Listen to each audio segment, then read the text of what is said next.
Hi guys, magprito di ko og saging karon, saging hinog. So ako na siyang gipanitan. So ready to fry na siya. So ako na siyang gi-plaster guys para daghan ng masigo sa kalha. Kay gamay ra kayo akong oil gipalit, bali 20 ra. So mao na guys, ako siyang gi-arrange. So nag-brown na siya. Nag-brown na gid siya guys. So ako na siyang i-kaunon.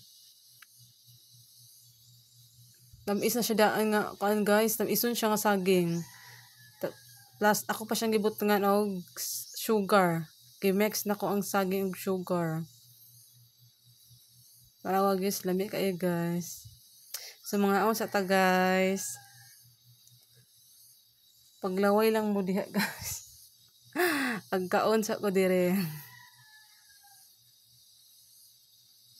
So maorto guys.